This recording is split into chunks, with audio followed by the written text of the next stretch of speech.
안녕하세요. 오늘도 사연 살롱을 찾아주셔서 감사합니다. 저는 결혼 6년 차가 된 여성입니다. 주변 친구들이 집안일 할 때 많이 듣는다며 추천해준 채널이 사연 살롱이라 평소에 애정을 많이 가지고 있었는데요. 그렇다고 제가 여기에 사연을 적게 될 줄은 몰랐어요. 남편과도 금슬 좋다는 소리를 자주 듣고 시부모님께서도 굉장히 잘해주셔서 제가 여기에 사연을 적어냈다고 하니 친구들도 깜짝 놀라더라고요. 네, 사실 남편과도 시부모님과도 문제가 없으니 누군가는 저에게 배부른 하소연이라고 할 수도 있겠지만 제게도 숨 쉴 구멍이 필요했던 것 같아요. 이런 하소연을 남들에게 하면 그래도 남편이랑 시부모님은 괜찮잖아 하는 대답을 들으며 영 속이 시원하지 못한 기분이 들었거든요. 그런데 생각해보니 제 이야기를 털어놓기 좋은 대나무 숲이 여기 있더라고요. 그렇게 사연을 적게 되었어요. 여기까지 들으신 분들은 그럼 대체 뭐가 문제냐 하실 수 있겠네요. 제 시댁 스트레스는 다름 아닌 동서들이었는데요. 남편은 세 형제 중 막내 아들로 위에 형이 둘 있었는데요. 안 그래도 위로 형만 둘이면 형들에게 이리저리 치이며 크기 마련인데 남편에게는 특이사항이 더 있었어요. 남편과는 4년간의 연애 끝에 결혼하게 되었는데 만난 지 2년쯤 되었을 때야 조심스럽게 이야기해 주더라고요. 사실 나 입양된 아들이야. 형들은 친자식이고 나 혼자만 입양이 됐어. 당신이 알면 별로 안 좋아할까봐 뒤늦게 이야기하게 됐어. 이제야 이야기해서 미안해. 미안할 게 뭐 있어. 그거 알게 된다고 해서 우리 사이가 달라져? 오빠는 여전히 나한테 최고의 남자친구인데. 그렇게 말해주니 참 고맙다. 혹시나 우리가 결혼하게 되거나 할 때 너희 집에서 안 좋아할 수도 있으니까 미리 말해두는 편이 좋을 것 같아서. 글쎄 뭐 싫어하는 집도 있겠지만 우리 집은 아니야. 그래도 어머님 아버님이 정말 감사하시다. 오빠 사랑 많이 받잖아. 남편이 직접 이야기해주기 전까지 입양할 거라곤 상상도 할 수 없었을 만큼 남편은 집에서 사랑을 듬뿍 받고 자란 아들이었어요. 다소 집안의 골칫거리로 자란 두 형들에 비해 남편은 서울에 있는 4년제 대학을 졸업하고 대기업에 다니는 성실한 아들이었거든요. 첫째 형은 부모님 돈을 빌려 요식업 사업을 하다 말아먹어 빚을 잔뜩 떠안고 있었고 둘째 형은 소규모 도매 유통업을 하다 부도가 나서 아예 시아버님 댁에 같이 살고 있었어요. 조금 나중에 알게 된 사실로는 거래처 돈을 떼먹고 도망친 전적도 있다고 하더군요. 그 일 때문에 가족 간의 분열이 심하게 있었고 둘째 형은 가족들 사이에서도 신뢰가 많이 떨어져 있는 사람이라고 들었어요. 솔직하게 이야기하자면 처음 그 이야기를 들었을 때 조금 답이 없는 집안이라고 생각하긴 했어요. 인생 살면서 도전하는 일이 전부 성공할 수 없는 노릇이고 실패야 얼마든지 할 수 있다고 생각했지만 두 형이 보여주는 모습은 실패 후 주저앉아 부모님의 등골을 빼먹고 있는 모습이나 다름없다고 생각했거든요. 그 때문에 당시 사귀고 있던 남편을 잠깐 의심했던 적도 있었어요. 지금은 이렇게 성실하지만 두 형을 닮아 혹시나 안 좋은 일이 생겼을 경우 이렇게 좌절하고 일어나지 않는 사람인 건 아닐까 하면서요. 그래서였는지 오히려 남편이 두 형과 피가 안 섞였다고 하니 안심이 되더군요. 남편은 형들과는 근본적으로 다른 사람이었거든요. 하지만 두 형을 낳고 기른 게 시부모님이니 시부모님에 대한 의심만은 지울 수 없었어요. 남편은 너무 성실하고 바르고 저와도 성격이 잘 맞고 배려심 넘치는 사람이었지만 한 번에 하는 결혼 제대로 잘 살고 싶어 남편 집안에 대해 신중하게 생각할 수밖에 없었죠. 그런데 예상외로 처음 인사드린 자리에서 시부모님은 오히려 남편의 친부모님인 것처럼 남편과 더 비슷한 성향이시더군요. 말씀도 너무 다정하게 하시고 저를 바라보는 눈빛에도 애정이 가득했어요. 우리 무진이 늘 친자식처럼 키우려고 노력했지만 우리가 채워줄 수 없는 외로움이 있을 거라고 생각해왔단다. 우리가 아무리 노력해도 부족한 부분이 있었을 거야. 그런데 이렇게 버젓하게 자기 가족이 되어줄 여자친구를 데리고 오니 너무 기쁘구나. 우리 무진이와 즐겁게 힘들 때는 서로 의지하면서 예쁘게 살아줬으면 좋겠다. 처음 만난 자리에서 처음 뵙는 시부모님께 그런 말을 들으니 어찌나 울컥하던지요. 비록 피가 섞인 부분은 아니지만 남편이 어떻게 그렇게 따뜻한 사람으로 클 수 있었는지 바로 납득했어요. 그리고 이런 분들이라면 정말 애정있게 시부모님으로 모실 수 있겠다는 생각을 했죠. 평소 신중하고 예민한 성격인 제가 예비 시부모님을 만나고 와서 좋아하니 저희 부모님께서도 안심하셨어요. 그렇게 말씀해 주시는 분들 흔치 않아. 입양아를 사랑으로 키워주신 것만으로도 대단한데 며느리인 너에게도 그렇게 따뜻하게 대해주시니 우리도 좋구나. 그렇게 저는 남편과 예비 시부모님만 보고 이 결혼을 결심했어요. 언젠가 가정을 이룬다면 이런 가족을 만들고 싶다는 생각을 했거든요. 제가 꿈꾸던 분위기에 정말 부합하는 가족이었어요. 모든 가정이 그렇듯 완벽하기만 할 수는 없으니 두 아주버님에 대한 건 미뤄두기로 했어요. 다행히 결혼을 준비하는 과정에서는 크게 부딪히는 일은 없었어요. 두 아주버님과 형님들 모두 저를 딱히 크게 환영하지도 배척하지도 않고 뜨뜻미지근하게 대하셨거든요. 대화 중간중간에 타고난 인간성이라는 게 언뜻 보이긴 했지만 그 정도는 그냥 넘어갈 수 있을 수준이었어요. 하지만 결혼을 하고 더 가까워지니 그 속내가 조금씩 드러나기 시작하더군요. 평소 아주버님들이 남편에게 틈만 나면 빨대를 꽂으려고 하거나 은근하게 따돌린다는 사실을 알고 있긴 하지만 가까이서 보고 그걸 처음 느낀 건 결혼 후 시어머니 첫 생신을 챙기던 날이었어요. 결혼 후 시댁 식구들이 모두 있는 단톡방에 초대가 되었고 제가 가족이 된 후 첫 시댁 행사라 긴장을 많이 했어요. 고급스러운 한정식 식당에 가서 식사를 하고 다 같이 사진 촬영을 하기로 했는데 괜히 입을 옷이 고민이 되더라고요. 최대한 단정하고 채도 낮은 곤색 원피스를 골라 입었고 남편도 연한 회색 피셔츠에 검정색 정장 바지를 챙겨 입었어요. 나름대로 깔끔하게 골라 입었다고 생각했는데 도착하니 저희 빼고 온 가족이 전부 하얀색으로 맞춰 입었더라고요. 더운 여름이라 처음에는 우연인 줄로만 알았어요. 하긴 여름인데 너무 우리만 칙칙하게 입었나? 우리도 좀 화사하게 입을걸. 남편에게 작은 소리로 속삭이니 맞은편에 앉아 계시던 시부모님께서 저희를 이상한 눈으로 바라보시더라고요. 아주버님과 형님들 역시 식사하는 내내 저희 둘을 보고는 킥킥대며 비웃는 듯한 느낌을 지울 수가 없었어요. 내가 잘못 느낀 건가? 기분 탓인가 싶어 남편 얼굴을 봤지만 남편 역시 영문을 몰라 어리둥절하더군요. 식사가 끝나고 다 같이 사진을 찍기로 했던 것 때문에 잠시 앉아서 기다리고 있는데 갑자기 다들 가방을 챙겨 나가시더라고요. 동서 왜 꾸물거려? 얼른 일어나 늦겠어. 네? 형님, 사진 찍고 가신다고 하지 않으셨어요? 동서 지금 장난해? 여기서 사진을 찍자는 거야? 지난번에 밥 먹고 다 같이 사진 한 장 찍으시겠다고. 아니 무슨 이런 데서 찍어 엄마 생신인데. 스튜디오 예약했으니까 얼른 일어나. 시간 맞춰 가야 되니까. 네? 스튜디오요? 동서는 대체 우리 말을 뭘로 듣는 거야? 뭘 처음 듣는 척이야. 다 말해줬잖아. 저는 전달을 못 받았는데요. 그래? 이상하네. 우리 남편이 막내한테 직접 전달하겠다고 했는데? 뭐야? 그럼 그래서 이렇게 입은 거야? 난 또. 첫째 형님과 둘째 형님이 제 옷차림을 위아래를 훑더니 신나게 웃기 시작하더라고요. 그제서야 깨달았어요. 스튜디오를 간다는 말도 가족사진이라 일부러 드레스 코드를 맞춰 입기로 한 것도 저희 부부만 쏙 빼고 자기들끼리만 이야기했다는 사실을요. 아유 미안해.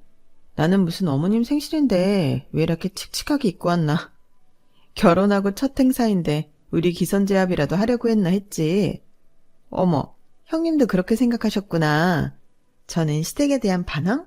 뭐 이런 건 줄 알았잖아요. 아우, 그런데 이걸 어떻게 해? 오늘은 어머님이 주인공인데 사진 찍으면 두 사람밖에 안 보이겠다? 뭐 어때요? 막내 도련님도 이제 부인이 생겼는데 그 기념으로 화려하게 신고시켰다고 치죠 뭐. 우리야 괜찮지만 어머님 생신 기념으로 찍는 건데 좀 그렇잖아. 우린 분명히 막내 도련님한테 전달했는데 이상하네. 막내 도련님이 우리랑 옷 맞춰 입기 싫으셨나? 동서가 막내 도련님한테 말 좀 잘해줘. 막내 도련님이 우리 집안에서 안 그렇게 생겨서는 제일 이단하거든. 막내 도련님 사람 참 순하고 착해 보이지? 근데 보이는 것만큼 그렇지가 않아. 가족끼리인데도 피가 안 섞여서 가족으로 생각을 안 하는 건지 뭔지 은근히 독하고 냉철하다니까? 동서도 뭐 결혼 생활 하다 보면 알겠지만 말이야. 아우 됐어. 이제 신혼이라 좋아 죽을 부부한테 그런 소리는 왜 해? 우리가 맨날 경고해봐야 귀에 들리겠어. 부부를 1년은 같이 지내봐야 알지. 저 깍쟁이 같은 막내 도련님이 누구랑 결혼할지 참 궁금했는데. 동서, 결혼 생활 힘들면 언제든 연락해. 동서들끼리 친하게 지내면 좋잖아. 형님들은 나름대로 저와 친해지지 않은 듯 손 내미는 척 마무리했지만 그날 하루 종일 기분이 정말 안 좋았어요. 그 태도는 누가 봐도 고의적이었거든요. 철없는 어린 중고등학생들도 아니고 성인이 된 지도 한참 지난 어른들이 누군가를 괴롭히려는 목적으로 이런다는 게 믿겨지지 않더군요. 결국 그날 사진은 저와 남편 두 사람만 초대받지 못한 손님들처럼 시커멓게 나왔고 남편은 감정적으로 크게 내색하진 않았지만 쓸쓸해 보였어요. 여보, 미안해. 내가 이야기를 들었는데 잊어버린 것 같아. 괜히 당신까지 민망하게 됐네. 여보, 거짓말하지 말고 똑바로 말해줘. 이야기 전에 들은 거 없지? 당신이 그런 거 잊어버릴 사람이 아닌데. 그리고 그런 게 있으면 단톡방에 말해주는 게 맞지. 누가 봐도 우리 모르라고 일부러 이야기 안 한 거잖아. 원래 분위기가 이래? 나도 알려줘야 대비를 하지.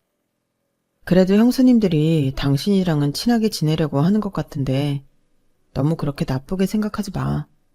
안 그러면 당신도 너무 우리 집에 올 때마다 스트레스 받을 거 아니야?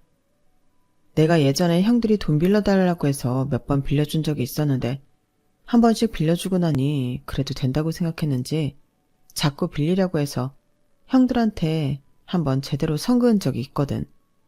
빌린 돈 다 갚고 더 빌리라고. 그때부터 형수님들까지 날 대놓고 안 좋아하기 시작하셨어. 뭐? 그런 이유로 사람을 이렇게 대한다는 게 말이 돼? 동생이면 무조건 형들한테 돈 빌려줘야 해? 그건 아니잖아.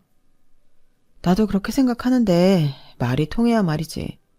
형이나 형수님들은 급한 불 끄고 싶은데 그나마 이 집에서 안정적으로 돈 벌고 있는 내가 외면하니 괘씸하다고 생각한 것 같아. 뭐 이해가 안 가는 건 아냐. 그래도 내 입장에선 거절 안 하면 영영 안 끝날 것 같았어. 나도 내 미래를 생각해야 하니까. 당연하지. 당신이 그런 것도 거절 못하는 사람이었으면 나 이 결혼하지도 않았을 거야. 그래도 정말 사람들이 질이 나쁘다. 애들끼리 왕따시키는 것도 아니고. 그렇게 기죽어 있을 필요 없어 여보. 이제 당신은 혼자가 아니잖아. 남편은 정말 진심으로 고마워하더군요. 차마 남편에게 말은 못했지만 거의 처음으로 제대로 대화해보는 거나 다름없는 자리에 남편과 저를 이간질하려고 간보는 것부터가 정말 글러먹었다고 느껴졌거든요. 미운 털 제대로 박히는 한이 있어도 제대로 선 그어야겠다 싶었죠.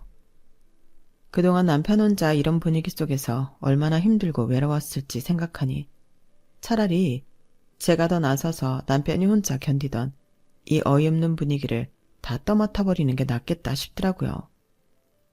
남편에겐 아무리 미워도 함께 커온 형제지만 저에겐 당장 연 끊어도 상관없는 사람들이었으니까요. 하지만 그렇게 마음을 먹었음에도 시부모님을 볼 때마다 마음이 약해졌어요. 그 일이 있던 다음 날 어머님께서 그 일을 내내 마음에 담아두고 계셨는지 직접 전화하셔서 사과까지 하셨었거든요. 애들 어린 시절에 입양하지 말라고 반대하는 걸 내가 눈에 밟혀서 무진이를 입양했거든. 그런데 무진이가 참 순하고 어릴 때부터 말썽 한 번 안 부리고 공부까지 잘했으니 미워할 구석이 어디 있었겠어? 우리도 아무리 친자식 따로 있다지만 같이 키우는데 무진이 같은 애는 안 예뻐하고는 배길 수가 없다구나. 쟤들 딴에는 내 배로 낳은 자식도 아닌데 자기들보다 더 이뻐하는 걸로 보이니 어릴 때부터 어찌나 질투를 하던지. 거기다 커서도 셋 중에 이렇게 제일 잘 살고 있으니 아직까지도 무진이만 보면 그렇게 셈이 나는 모양이다. 우리 집 식구가 된 지 얼마 되지도 않았는데 벌써 이런 부탁을 하게 되어 정말 미안하지만 그러려니 하고 넘겨주련? 다 내가 자식들을 잘못 키운 탓이다. 아니에요, 어머님. 어머님이 이 사람을 얼마나 잘 키워주셨는데요. 그런 말씀 마세요. 형님이랑 아주버님들이 질투하시는 건 말씀 들어보니 왜 그러시는지는 알겠네요. 그래도 부당한 건 부당한 일인 것 같아요. 너무 선을 넘으시면 저도 그땐 어떻게 나가게 될지 모르겠어요. 그래도 어머님 아버님 입장 생각해서 최대한 부딪히지 않게끔 노력해볼게요. 이해해줘서 고맙구나. 그렇게 말해주니 우린 그걸로 충분하다. 그렇게까지 말씀하시니 마음이 안 녹을래야 안 녹을 수 없더라고요. 좀 황당하고 어이없는 사건이긴 했지만 남편과 시부모님을 봐서 최대한 참아보기로 했어요. 그래도 확실히 짚고 넘어가야 할 건 짚고 넘어가야 하는 성격이라 단톡방에는 따로 말해뒀죠. 형님들, 아주버님들, 지난 일은 저희도 조금 당황스러웠어요. 앞으로는 가족끼리 중요하게 전달해야 할 내용은 이제 이 방에 꼭 공유 부탁드려요. 맞추기로 한 옷색을 저희만 안 맞추니 아쉽잖아요. 왜? 그것도 그건 나름대로 신입 느낌 나고 좋던데 뭐. 드레스 코드를 또 맞출 일이 있겠어? 우리도 그냥 안 하던 거만 해본 거지. 어쨌든 구두를 이야기하신 부분은 확인이 안 되니 꼭 이 방에 공지해 주세요. 말이 안 통하는 것 같아 단칼에 잘라 말하니 단톡방이 금세 조용해지더군요. 그때 뭔가 심기가 상했겠거니 싶긴 했지만 같은 일이 발생하지 않게 하려면 어쩔 수 없었어요. 그래도 다 같은 어른인데 이 정도 단호하게 이야기하면 알아듣겠지 싶었죠. 그런데 동서들의 황당한 행동은 종류도 다양하더군요. 결혼 초반이라 저희 부부 빼고 다들 아이가 있었어요. 조카들이 아직 다 어린 나이라 부모가 미운 거랑은 별개로 아이들은 참 귀엽더라고요. 저도 아이들을 참 좋아하는 성격이고 저희 집안에서는 제가 맞으라 아직 조카가 없어서 처음 생긴 시조카들이 너무 예뻤어요. 그래서 만날 때마다 작은 장난감이라도 시조카들 선물까지 하나씩 챙기곤 했었죠. 조카들이 저를 잘 따르기도 했고 부담스럽지 않은 선에서 챙겨주는 선물에 행복해하는 모습을 보면 저까지 행복해지더라고요. 아이들이 좋아하는 모습을 보면 아주버님과 형님들도 못된 심보가 좀 누그러지는 건지 심술을 덜 부리는 기분이 들기도 했고요. 그렇게 겸사겸사 좋은 마음으로 했던 일이 걷잡을 수 없는 화로 돌아올 줄은 몰랐어요. 연휴가 유난히 길었던 명절이라 남편과 1박 2일로 지방에 여행을 갔다가 시댁으로 향하려던 길이었어요. 여보, 우리 앞에 차 좀 이상하지 않아? 그러게, 저 사람 지금 조는 거 아니야? 앞에 있던 차가 졸음운전을 하는 건지 위태롭게 운전하는 모습이 불안해서 차선을 바꿔 피하려던 순간이었어요. 갑자기 저의 차 앞을 가로막듯 하더니 브레이크를 꽝 밟아버리더군요. 남편도 당황해서 빠르게 브레이크를 밟았지만 충돌을 피할 수는 없었어요. 가벼운 충돌이긴 했지만 막상 이런 식으로 교통사고를 당하니 정신이 없더군요. 앞에 있던 운전자는 역시나 졸음운전을 하고 있었고 내려서는 미안하다고 사과를 계속하더군요. 어떡하지? 오늘은 우리 바로 병원도 가봐야 할 것 같고 못 올라가겠네. 그러게. 시댁엔 내가 전화 드릴게. 당신은 계속 일 봐. 보험사도 부르고 정신이 없었던 탓에 못 간다는 연락을 제가 대신하기로 했어요. 그런데 참 기가 막힌 타이밍에 첫째 형님에게 전화가 오더라고요. 동서 어디쯤이야? 둘째네는 1시간 뒤에 도착한다던데? 형님, 안 그래도 전화드리려고 했는데 저희가 가는 길에 교통사고가 나서 바로 못 가게 됐어요. 아무래도 시간이 좀 걸릴 것 같아서 사고 처리하고 조만간 어머님 아버님은 따로 찾아뵈야 할 것 같아요. 뭐? 사고? 얼마나 크게 났는데? 다행히 큰 사고는 아니고 살짝 퉁그런 거긴 한데 일이 복잡하네요. 크게 다친 거 아니면 그냥 오지 그래. 연휴도 긴데. 어머님 아버님께는 제가 직접 연락드릴게요. 기대도 안 했지만 사람이 다쳤다는데 괜찮냐는 말 한마디 없이 짜증스럽게 오라는 말을 하는데 어이가 없더라고요. 여기까지는 그래도 뭐 그럴 수 있다. 그러려니 생각하고 넘겼어요. 시부모님께 전화드리니 깜짝 놀라시면서 걱정을 해주셔서 바로 잊어버렸거든요. 세상에, 이게 무슨 일이니? 많이 다친 건 아니지? 네, 어머님. 기다리셨을 텐데 죄송해요. 저희가 얼른 시간 내서 찾아뵐게요. 죄송은 무슨. 몸조리 잘하고 무슨 일 있으면 바로 연락 줘. 알겠지? 그렇게 이야기가 잘 마무리됐다고 생각했어요. 저녁쯤 갑자기 둘째 형님한테서 전화가 오더라고요. 당연히 사고 소식을 듣고 걱정차 연락을 주신 건 줄 알았어요. 네, 형님. 아니, 동서, 사고 나서 못 온다며? 네, 크게 다치지는 않았는데 당장 이동하는 게 조금 부담이 되어서요. 이거 큰일이네. 애들이 엄청 기대하고 있는데. 저도 성민이, 정민이 엄청 보고 싶은데 다음에 보자고 전해주세요. 아니, 동서야 다음에 보면 되는 거고 애들이 동서가 오늘 무슨 선물 사다 줄지 엄청 기대하고 있었거든. 못 온다고 하니까 너무 실망해서. 오늘 못 오면 그냥 애들 선물이라도 근처에서 택배로 좀 붙여줄래? 애들이 동서 오라고 땡깡 부리고 난리야. 네? 택배로 붙이라고요? 그래, 애들 입장에선 그렇잖아. 원래 오늘 받은 선물인데 다음에 만나면 다음에 선물 못 받은 거나 다름없으니 심통이 난 거지. 나중에 동서도 육아해보면 알겠지만 애들 비위 맞추기가 더 어렵다. 아무튼 주소는 보내놓을게. 애들이 기다리고 있을 테니까 부탁해. 저기 오늘은 택배도 안 해요. 전 그러면 명절 끝나고 붙여드릴게요. 전화를 끊고 나니 어이없어서 화가 치밀더라고요. 아니 무슨 선물 나한테 맡겨놨어? 나야 그렇다 치지만 당신 안부도 안 물어보더라. 그렇게 받고 싶으면 기본적인 예의라도 지키던지.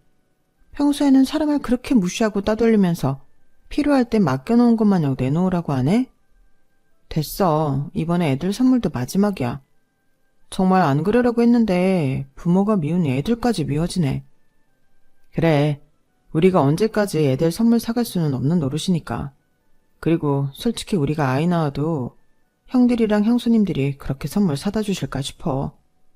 그래, 이 돈 아껴서 우리 나중에 태어날 애기한테나 쓰자. 진짜 사람들이 보자보자니까 상종을 말아야지.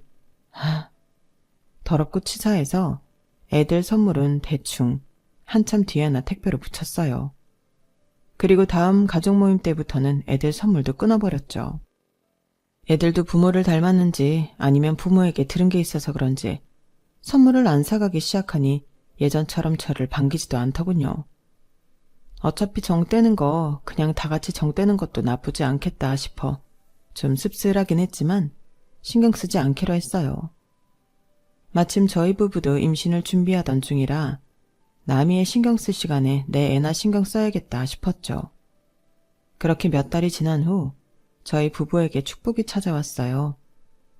아이가 생기니 시댁의 심술 따위엔 신경 쓸 겨를은 정말 없더라고요. 하지만 막상 애를 낳고 나니 애를 보러 온다는 핑계로 자주 부딪히게 되더군요.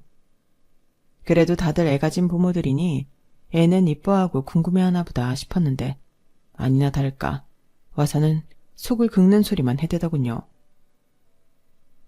아니 딱히 동서를 닮은 것 같지도 않고 그렇다고 서방님 닮은 것 같지도 않고 애매하게 생겼네. 우리 식구 느낌이 안 나. 확실히 입양해온 놈 자식이라 그런가 티가 팍팍 나네. 우리 집엔 이렇게 쌍꺼풀 진한 유전자가 안 나오는데 얘만 너무 남의 집안 식구 같다. 그러니까 형네 애들이랑 우리 애들은 다른 것 같아도 묘하게 닮은 구석이 있는데 얘만 너무 딴판이네. 애기 때부터 그렇게 자기 주장 강하게 생긴 애는 우리 집에 없었는데 얘가 좀 세 보인다. 아주버님들까지 나서서 제 아들을 평가하니 기가 막히더군요. 아직 갓난아이 내한테도 저런 소리를 안 가리고 하는 걸 보니 애 크면 조카들 시켜서 대놓고 왕따는 시키지 않을지 걱정이 되고도 남았어요. 여보, 아주버님들 계속 저러면 나 시댁에 안 데리고 갈 거야. 애한테 어릴 때부터 이런 소외감 느끼게 할 순 없어. 미안해 여보. 당신이랑 우리 아들 생각하면 내가 집이랑 연을 끊어버리는 게 맞는데 부모님 생각하면 그러기가 힘드네. 부모님 아니었으면 나 지금 이렇게 당신이랑 결혼해서 행복하게 살고 있지도 못했을 테니까. 그 마음은 이해해. 어머님 아버님은 너무 좋으신 분들이니까 당연히 연을 끊기는 힘들지. 적어도 어머님 아버님 살아계실 때만큼은 나도 연 끊으란 소린 안 할 거야. 근데 당신이 이렇게 결혼해서 어엿한 한 집안의 가장인데도 선 넘는 행동들을 계속한다면 그건 절대 못 참아. 고마워 여보. 그리고 미안해. 괜히 이렇게 태어나서 당신까지 힘들게 만들고. 당신이 선택한 것도 아닌데 미안해할 거 없어. 그리고 난 이런 과정들을 거쳐서 만들어진 지금 당신이 좋은 거야. 여보, 나 정말 당신이랑 결혼하길 잘한 것 같아. 내가 앞으로 더 잘할게. 안 그래도 싫었던 시댁 식구들이 아이가 생기니 그렇게 더 싫을 수가 없더군요. 남편 역시 저랑 생각이 같았어요. 적어도 우리 아이만은 친척들 사이에서 소외감 느끼거나 무시당하지 않게 하고 싶었죠. 어린 나이에 그런 감정을 느끼게 하는 것 자체가 싫었거든요. 그래서 최대한 만나는 시간을 줄이고 연휴에는 일부러 일자를 피해서 방문하는 등 온갖 노력을 다했지만 역시나 한계가 있더군요. 우리가 점심시간이 안 맞아서 못 모이는 것 같으니까 갯돈을 제대로 모아볼까 해. 네? 갯돈이요? 그래야 불참하는 사람이 없지. 매월 20만 원씩 걷어서 가족 모일 때마다 쓰고 어머님 아버님 생신 때 가끔 가족여행도 가고 하면 좋을 것 같아서. 그래, 그게 좋은 생각 같다. 일부러 빠지는 사람도 없게끔. 그 말이 꼭 저희 부부를 저격하는 것 같더라고요. 다른 형제들이 군말 없이 하겠다고 하니 저희도 별 수 없이 갯돈은 합류할 수밖에 없었어요. 보기 싫어도 어거지로 계속 만나야 한다는 건 안 좋은 점이었지만 그래도 갯돈을 모아서 좋은 점은 있더군요. 갑자기 큰돈 나갈 일 없이 늘 내던 돈으로 가족 행사를 해결했으면 됐으니까요. 시부모님도 내색은 안 하시려고 했지만 가족이 한자리에 모여있는 걸 더 좋아하시는 것 같았고요. 그래서 그냥 좋게 생각하자 싶었어요. 아들이 아직 어리니 어차피 모여도 아이 핑계 대면서 일찍 자리를 파할 수 있어서 모이는 게 아직까지 그렇게 큰 부담은 안 되더라고요. 나중에 아이가 크면 크는 대로 학업이나 이런저런 핑계를 대서 빠지면 되겠다고 미리 생각만 해뒀어요. 그리고 나서는 한동안 평화로웠어요. 갯돈을 모으고 난 후부터는 첫째 형님이나 둘째 형님이 딱히 저희 부부를 견제하거나 따돌리는 발언을 잘 안 하시더라고요. 요즘 아주버님이나 형님들이나 우리한테 괜한 트집을 안 잡으시네? 웬일이시지? 그러게, 형들도 나이 먹으니 변한 건가? 갯돈 모으니까 이제야 좀 가족 같다는 생각이 드나? 이렇게 평화롭게도 지낼 수 있는 걸 도대체 왜 그렇게 심술 부리신 거야? 진짜 알다가도 모르겠다니까. 다행이지 뭐. 요즘만 같아서는 정말 가족처럼 잘 지낼 수 있을 것 같아. 아무튼 꼭 돈이 엮여야만 가족 같다고 생각하는 것 같아서 얄미워 죽겠어. 그래도 요즘은 싫은 소리 덜 듣다 보니 시댁도 다닐만 하다는 생각은 드네. 그때까지만 해도 전혀 상상도 못했어요. 폭풍이 오기 전 바다가 가장 고요하다는 말이 괜히 있는 말이 아닌데 그 말을 왜 잊고 있었는지 모르겠네요. 개모임을 시작한 지 1년이 넘고 나서야 그 진실을 알게 되었어요. 갯돈 계좌를 큰 아주버님께서 관리하시는데 남편이 우연히 형제들끼리 갯돈 관련 정산 이야기를 하다가 계좌 내역을 보게 된 모양이었어요. 형, 우리 갯돈 한 집에 20만 원씩 하는 거 아니었어? 근데 금액이 왜 이래? 어? 그게 야, 우리 집은 와이프 혼자 벌고 둘째네는 둘 다 벌어도 안정적인 직장이 아닌데 니네 집은 너도 잘 벌고 재수씨도 벌이가 괜찮잖아. 잘 버는 집에서 좀 더 내는 게 맞지. 안 그러냐? 그치. 원래 세금도 부자가 더 내잖아. 형편에 맞게 내야 계모임이 오래 유지되지. 안 그래? 아니, 이게 다 무슨 소리예요? 우리 집만 20만 원씩 내고 있었다고요? 아주버님들은요? 누가 들어도 기가 막혀 눈이 뒤집힐 소식에 아주버님들은 추궁하자 영 안 내킨다는 얼굴로 내역을 보여주시더군요. 저희 집을 제외한 두 집에서는 10만 원씩만 계를 하고 있었어요. 저희 집만 2배를 더 내고 있었던 거죠. 그쯤 되니 진짜 어이가 없어서 웃음도 안 나왔어요. 어쩐지 요즘 조용하시다 싶더라니. 갯돈을 우리한테 더 받고 있으니 찔려서 아무 말씀도 못 하신 거였구나. 이제 좀 마음 좋게 먹고 저희를 가족으로 받아주신 건가 했는데 이것도 제 착각이었네요. 하긴 두 집에서 합쳐서 낼 걸 우리 집에서 내고 있었으니 괜히 밑보였다가 좋을 거 없었겠네요. 그래도 이건 많이 선 넘으신 거 아니에요? 사람을 무슨 ATM 기계로 보는 것도 아니고 사전 양해를 구하지도 않고 2배를 더 떼가는 게 어딨냐고요. 아니 재수씨, 무슨 말을 그렇게 섭섭하게 해? 그럼 그동안 이 피도 안 섞인 놈을 우리 집에서 키워준 값은 얘 안 데려왔으면 우리한테 더 투자했을 돈도 얘한테 가고 부모님 돌아가시면 재산도 얘랑 나눠야 돼. 근데 그까지 갯돈 좀 10만 원 더 받았다고 그렇게까지 나를 세워야겠어? 그럼 사전에 의논이라도 하셨어야죠. 말도 없이 어떤 집에만 더 받는 건 날강도 심보죠. 뭐? 지금 날강도? 진짜 말 다 했어? 본인들 잘못은 생각도 않고 얼굴이 불그락 푸르락 해지는 걸 보니 정말 말이 안 통한다는 생각만 들더군요. 그래서 다음부터는 그냥 알아서 절반만 냈어요. 왜 그 정도만 내냐고 뭐라 할 줄 알았더니 의외로 별말 없더군요. 최소한의 양심은 있나 보다 싶었죠. 하지만 얼마 못 가 결국엔 일이 터지고야 말았어요. 그 일이 있고 나서 시댁 식구들과 모든 소통은 남편을 통해서 하게 됐어요. 명절인데도 잠깐 일을 보고 갈 일이 생겨 퇴근 후에 남편과 함께 시댁에 들리기로 했어요. 그런데 시댁에 도착해서 아무리 배를 눌러도 대답이 없더군요. 뭐지? 안 계시나? 전화 한번 해보자. 어머님 아버님께 전화를 드려도 전화기가 꺼져 있거나 받지 않으시더라고요. 그래서 하는 수 없이 남편은 아주버님들께 저는 형님들께 연락을 했어요. 연결이 먼저 된 건 저였어요. 형님들 어디 계세요? 저희 집 앞인데 아무도 안 계셨어요. 어머, 우리가 말 안 했나? 우린 공항이에요. 네? 공항이요? 어머님 아버님 모시고 이제 한국인데 마침 딱 전화가 왔네. 생각보다 너무 일찍 도착했다. 어디 갔다 오시는데요? 여행 다녀오신 거예요? 그런 말은 전해 들은 적이 없는데. 아니, 갯돈도 많이 모였겠다. 어머님 아버님도 오랜만에 구경도 시켜드리고 싶고 그래서 같이 푸꾸옥 모시고 가서 효도 여행 좀 했어. 아니 뭐 갯돈으로 가셨다고요? 그럼 뭘로 가? 이럴 때 쓰려고 모은 거 아니야? 그걸 저희한테 말도 안 하고 저희만 쏙 빼놓고 다녀오셨다고요? 아니 뭐 설마 같이 가고 싶었어 동서? 나는 저번에 동서가 우리한테 화내길래 우리랑 여행 가기 싫어할 줄 알고. 그리고 효도 여행이 말이 여행이지 얼마나 힘든데. 우리가 동서 못까지 대리 효도했으니 너무 걱정은 마라. 진짜 보자 하니까 너무 뻔뻔하네. 갯돈을 그렇게 상의도 없이 마음대로 쓰는 건 횡령이에요. 아세요? 가뜩이나 그렇게 모은 돈 저희 부부 지분이 제일 높은데 그걸 상의하지 않는다고요? 그리고 우리가 일찍 도착하지 않았으면 계속 숨길 생각이셨죠. 어떻게 하다 이런 행동까지 하세요?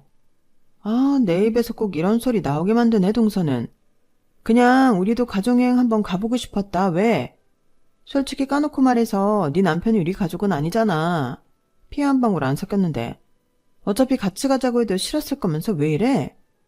돈 때문에 이러는 거야 지금? 자꾸 돈돈거리면서 돈 밝히는 걸로 몰아가고 싶으신가 본데 지금 진짜 돈 밝히는 건 형님들이랑 아주버님들인 거 모르세요? 평소엔 피 안 섞였다고 가족 취급도 안 하면서 돈 모을 때만 잘 버는 사람이 더 내라니. 가족이라니 떠드는 거 진짜 꼴값이에요.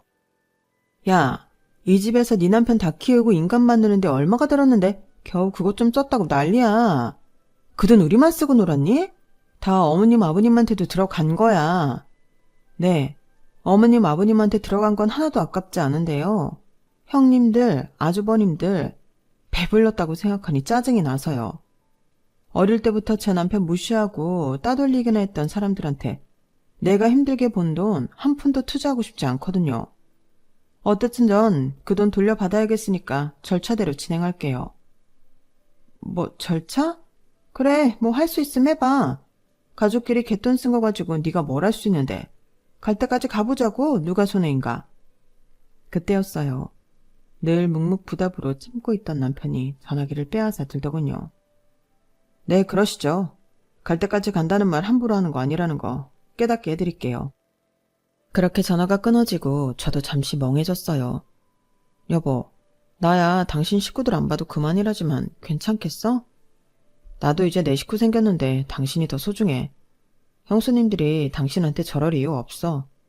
그동안 부모님 봐서 참았지만 이제 나도 내 식구 지켜야지. 연애기간, 결혼기간 다 합쳐서 남편이 그렇게 화난 얼굴은 처음 봤어요. 화가 난 건 저도 마찬가지였지만 남편이 그렇게까지 나서줄 줄은 몰랐거든요.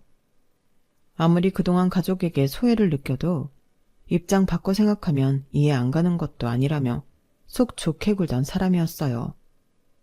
그런 사람도 이렇게 머리 끝까지 화가 날 수 있구나 싶었죠. 남편은 말로만 그런 게 아닌 정말로 행동으로 보여줬어요. 법적 자문을 구하러 다니더니 갯돈 횡령도 민사소송이 가능하다는 걸 알아왔더군요. 그동안 모아왔던 갯돈 이체 내역과 사용처, 관련 대화 등을 열심히 수집해 소송에 들어갔어요.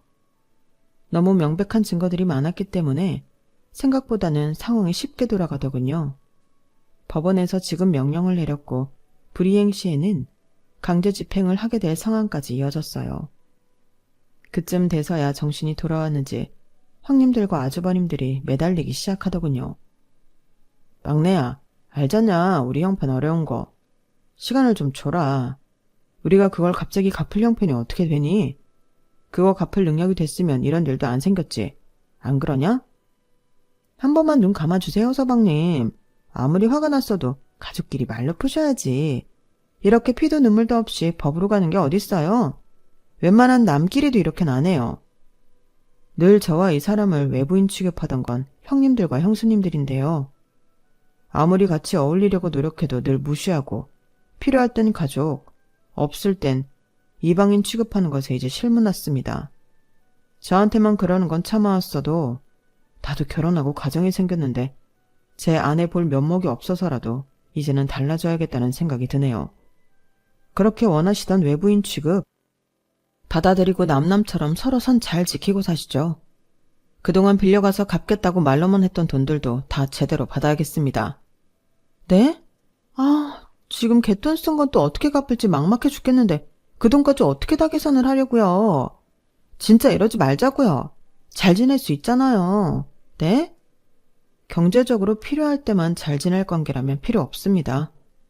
그렇게 냉정하게 잘라낸 남편은 바로 소액 심판 청구를 준비했어요. 그렇게 추진력 있게 바로 진행을 할 줄은 저조차도 예상 못했던 일이었어요. 이번 일은 정말 형님, 형수님들이 선을 3개 넘었어. 결혼하고 당신까지 우리 집에서 내가 받던 취급받는 게 너무 미안했는데 더 이상은 못 참겠어. 당신 위해서라도 이 관계는 정리하는 게 맞는 것 같아. 냉정하게 생각하면 내가 감사한 건 부모님이지 형들은 아니니까. 그렇게 남편은 확실하게 형제관계를 정리했어요. 정리하는 과정에서 우리에게 울며불며 매달리고 추하게 욕을 하기도 했지만 남편은 눈 하나 깜짝 않더군요. 그러게 사람이 선의를 베풀 때 잘 지냈으면 좋았을 것을. 형제들은 남편이 그동안 봐주고 있던 빌려간 돈까지 갚게 생기며 저희 집에 엄청난 채무가 생겼어요. 저랑 결혼하기 전에 빌려줬던 금액이고 당시에는 끝까지 받아낼 생각은 없었던 터라 그 돈을 받으면서 저희 형편은 더 여유가 생겼죠. 그 돈으로는 남편과 못 갔던 휴가를 가고 시부모님도 모시고 여행을 다녀왔어요. 마치 저희가 낸 갯돈으로 여행을 다녀오신 그분들처럼요. 비록 피는 안 섞였지만 함께 나고 자란 형제들을 끊어내게 된 게 안쓰럽기도 했지만 요즘은 차라리 후련해 보이네요. 저 역시 남편이 그런 말도 안 되는 대접을 받는 꼴을 보는 것보다야 남편을 진심으로 아끼고 사랑해 주시는 시부모님만 모시는 지금이 훨씬 행복하고요. 백년 묵은 답답함이 한 번에 사라진 듯한 요즘, 이런 생각을 하곤 해요. 때로는 나와 내 가족을 위해 조금은 나빠질 줄도 아는 게 인생이란 생각이요. 제 이야기는 여기까지입니다. 여러분들 가족과 정말 행복하시길 바랍니다. 여러분, 사연 댓글에 응원과 현명한 조언 부탁드려요. 좋아요와 구독은 저에게 큰 힘이 됩니다. 오늘도 좋은 일 가득하세요.